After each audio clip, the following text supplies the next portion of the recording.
this is exciting. It's not every day you get to speak to a god queen, much less be bossed around by one.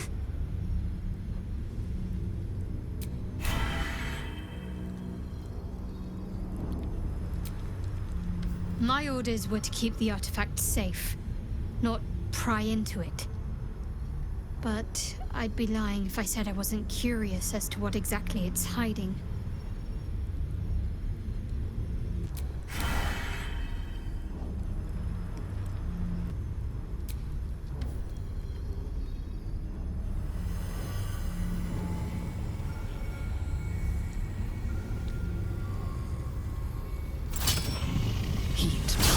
Out of the astral prism as it begins to flower.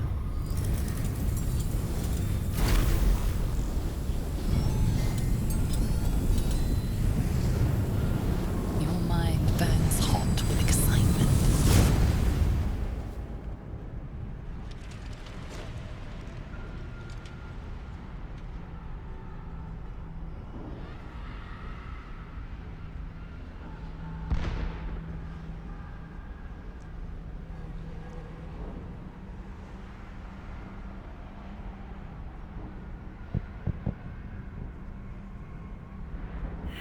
The concentration of psionic force is small but unmistakable.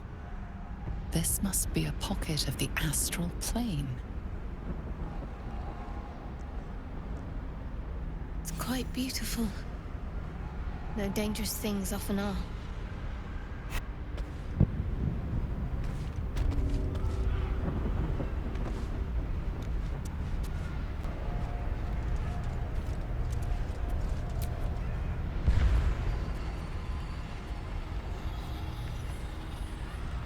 Come, we will talk in private. Just the two of us. Suit yourself. But only the leader of your group is coming in. I will not allow anyone else.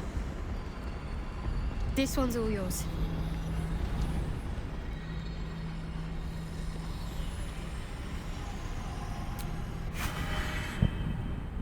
I may have made a mistake, trusting you. I told you to stay away from the Githyanki. But you just couldn't help yourself. Could you?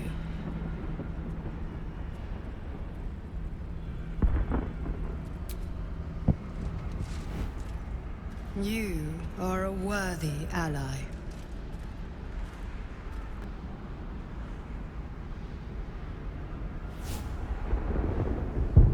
Very well. What do you want to know?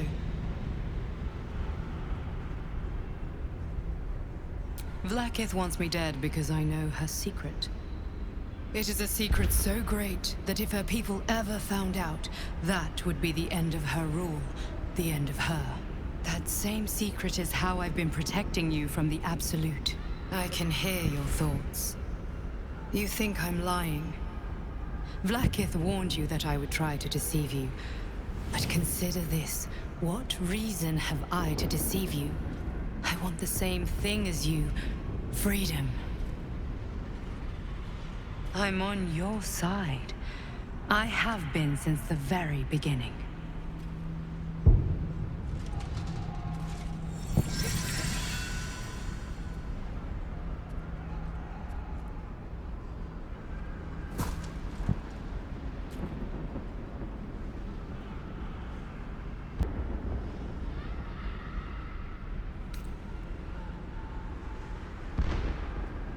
It seems I was right to put my faith in you after all. Thank you. Vlaakith will be furious. She fears nothing more than the loss of her empire. The knowledge I have of her deception will bring that about.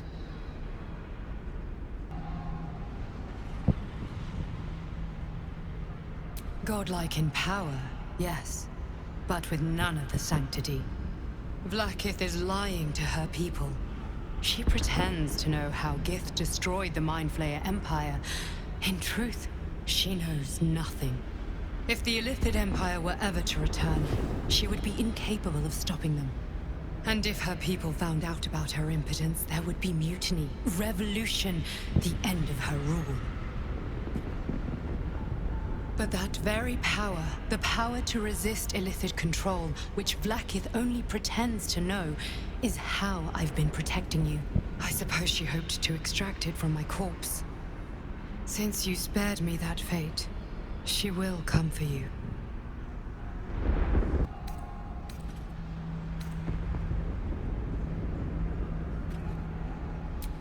A logical question, but you're not ready for the answer. I have delayed long enough. The next attack is overdue, and I can't risk you being caught in the middle of it.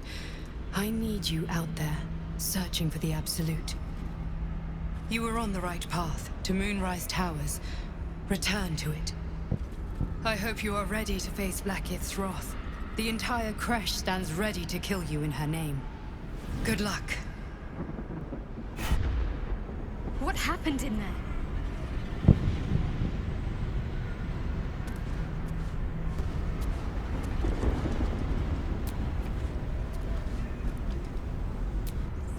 I'm glad you came to your senses.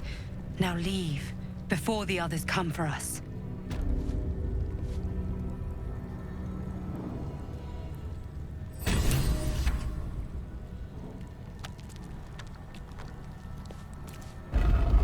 The statues revealed a hidden door. Curious.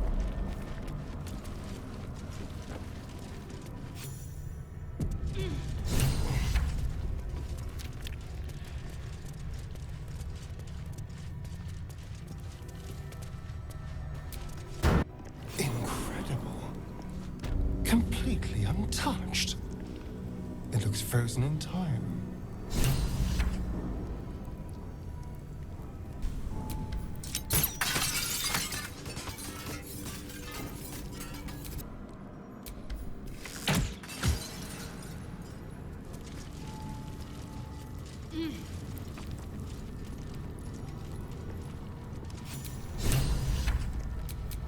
Nice and quiet now. Oh, man slipped. An ornate mace hovers before you, suspended in a shaft of brilliant light. A fist-sized piece of amber flecked with crimson is set in the handle, emitting a radiance all its own. This mace must be the legendary blood of Lathander. The amber is said to contain the blood of the Morning Lord himself. You recall all the measures meant to keep you from reaching this place. Taking this mace would surely lead to something quite disastrous.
Everything is in motion. All within these walls are doomed to destruction unless you act. Don't just stand there talking. Get me out of here!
It's gone.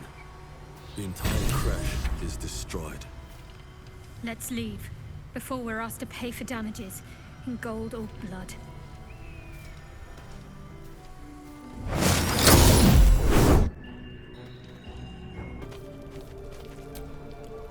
The way she leered at me. The blood merchant. I can't get it out of my head. I did what I always did. I let her use me.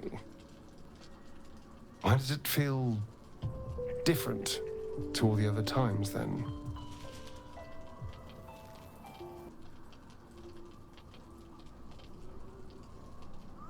Yes. I think something is wrong. There's nothing more desirable in the world than a vampire, is there? Haven't you been through all I have? You damn well are going to fight with what few assets the gods give you.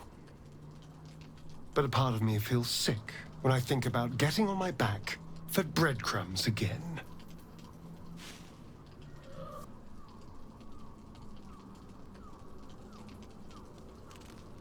I could have lived eternally in Cazador's pleasure chambers. I'm not afraid to die. I'm afraid I'll never have a new life after that.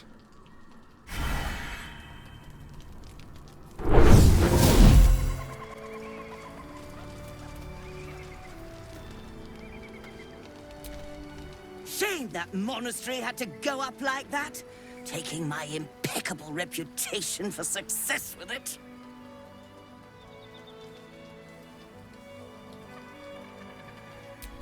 Thank you. Paying up front seems to have had its benefits. A pleasure to do business with you.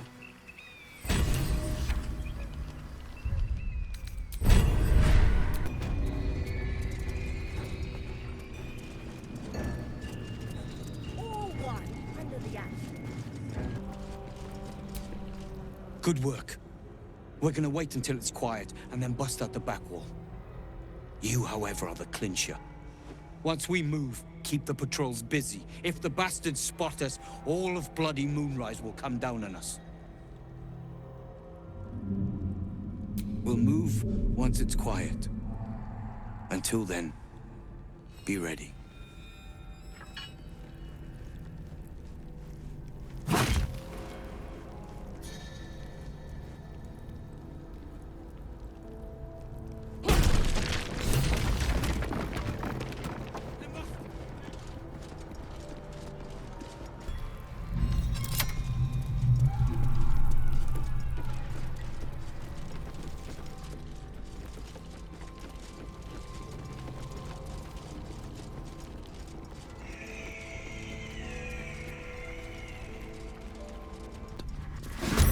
Never mind.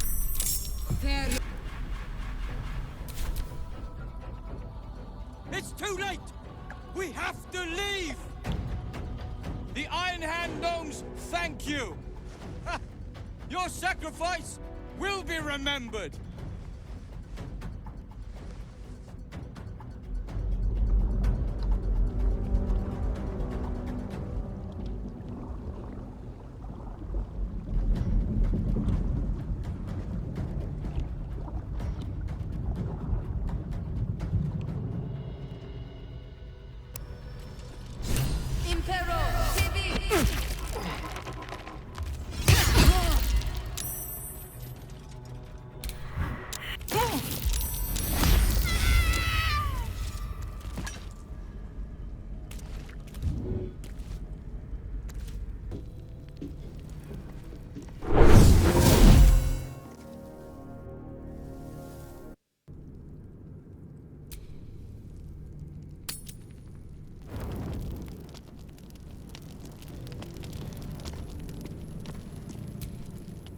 You wish to consult me?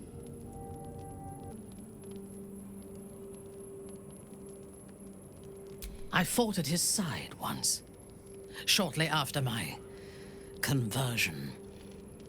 Before the battle, he was everything a general should be. A charismatic leader with a brilliant strategic mind. And when the fighting began, he led his troops from the front and cut through the enemy like a scythe through stalks. Blows and arrows rained down on him, and before long, his face was a mask of blood. But he did not fall. He did not even falter. When we won the day, Ketheric's armor was bent and shattered, but his flesh was unmarked.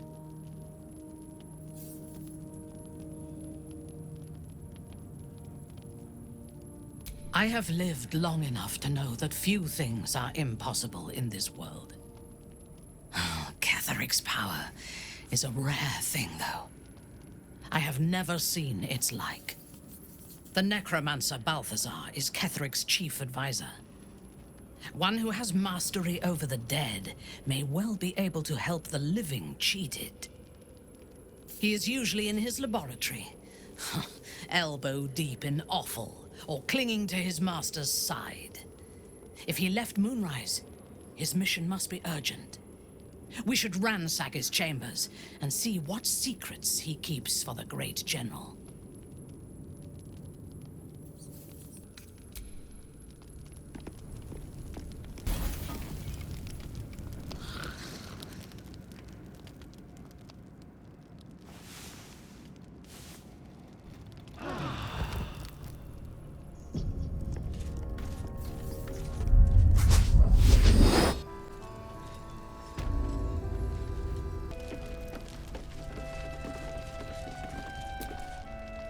Ah, there you are. Everyone seems to be quite a flutter. Do you know why? You did? But that means... Wulbrin!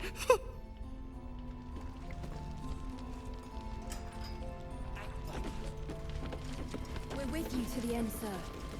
But we're exhausted. Wulbrin! I heard you might be about. How the devil did you get stuck here, Barkus? I'm not stuck. I came to find you, of course. Why would you do a foolish thing like that? Really, Barkus? Unfortunately for me, you're my friend. Rescuing you from mortal peril is my right. But you didn't rescue me, did you? I rescued myself, with the aid of this... helper. Ah, it's you. I should have guessed.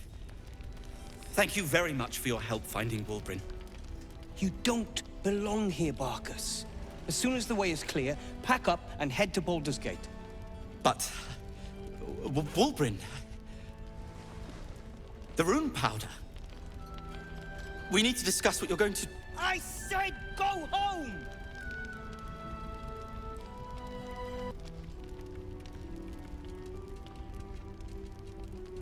Please, that isn't necessary. Indeed. Neither of you has any clue what's at stake. And why should you? It's Iron Hand gnome business. Now, if you'll excuse me, I have a great deal to do. Well, there we have it. Wulbrin is safe and sound. Thanks to you. I owe you a great deal. The brilliant retort, for starters. Here you are. As promised. I give you the brilliant retort. Now, I believe our business is well and truly concluded.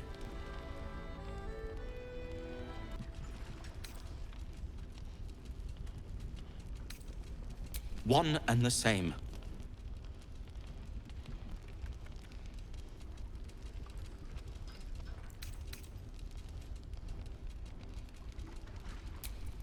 Nonsense. When you've known each other as long as we have, there aren't sides. Wulbrin can be a little sharp, but so can I. You should know that better than anyone.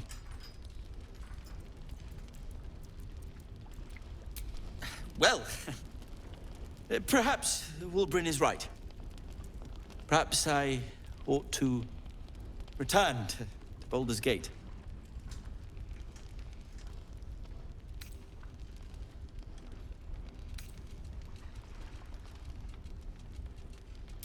I'm glad you agree.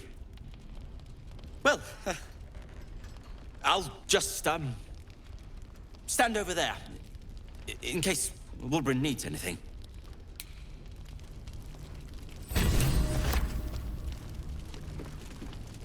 Fine. We'll rest here for a while. Then we leave. We'll make sure of it. The shadows haven't consumed you. Good.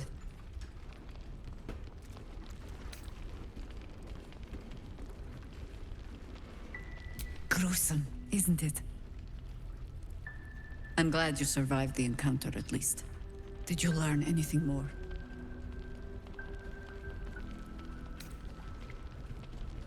Chosen? Oh, that's 3 masters Ketherick has served. Our paladin isn't very picky. He's aligned himself with mind flayers. But I cannot see what he gains. Perhaps we can force it out of him once we have him up against a wall. Was there anything else?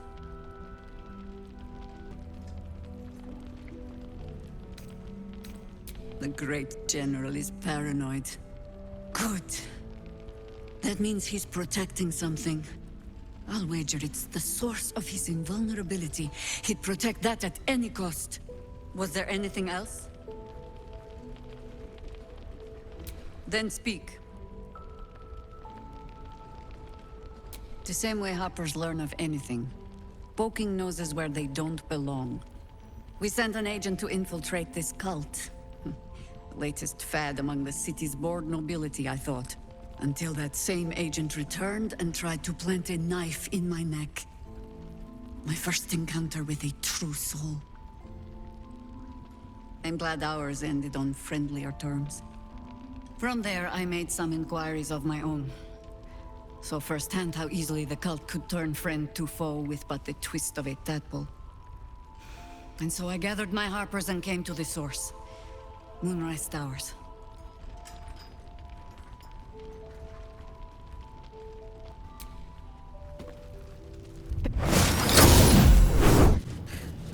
Is there any god that turncoat hasn't bowed to?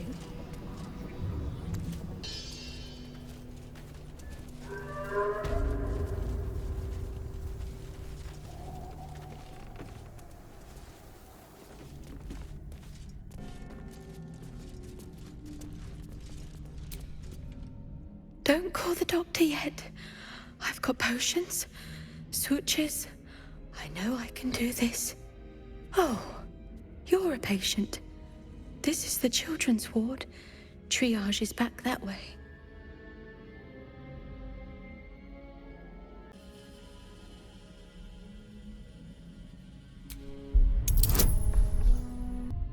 You must be mistaken. The doctor would have informed us of such an arrangement.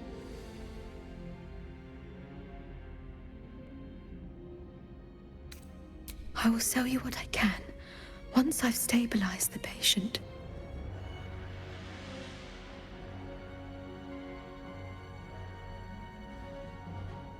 Not dead, merely medicated, to ease the pain.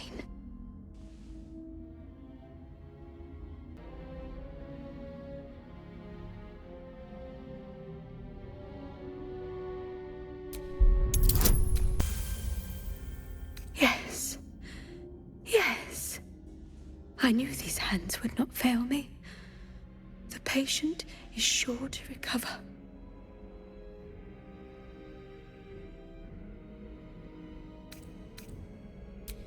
Not much left now, but you're welcome to look. Now, if you'll excuse me, I've got to tend to my patient.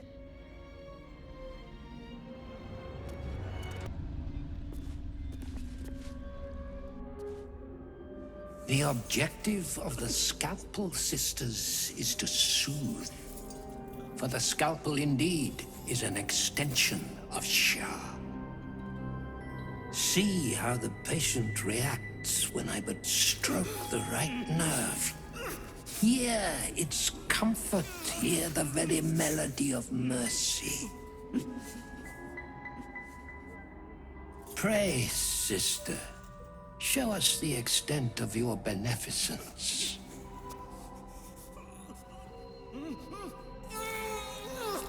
Stop. Stay your hand, for it slaps where it should stroke. We can hardly hear the patient's sighs of solace. Perhaps it is our unexpected audience that makes you quiver. Come, step forward. You are no sister, but that matters none.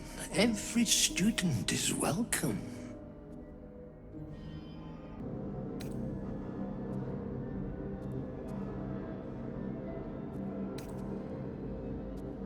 Absence. Absence. No other word captures the heart of Shah so very perfectly. It is the scalpel-led journey that leads from pain to peace. He's just like Cazador. Utterly insane. See? What is the light of eyes but the cancer that causes one to witness the laceration of being? If light is the symptom, then darkness is the cure. For in light there is presence, but in darkness there is absence. In light is presence, in darkness, absence. You are well on your way, but one white orb disfigures you still. Let us finish the cure.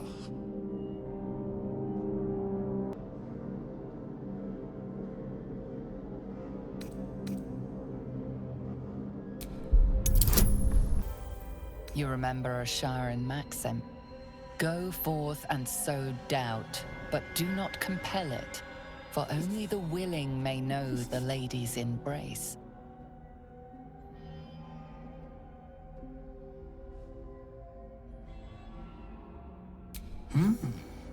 Only the willing may know the lady's embrace. You know her teaching well. And yet these sisters must exercise their gifts, for the art of absence lies in its execution. How to proceed? I wonder.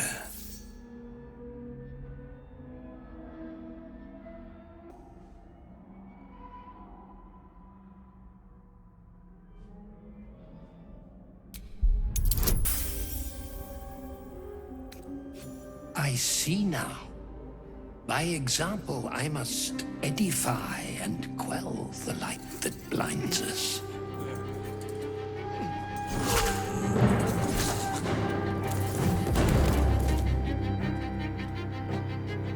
Come, sisters, soothe me.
Go back down, wet your whistle. Tell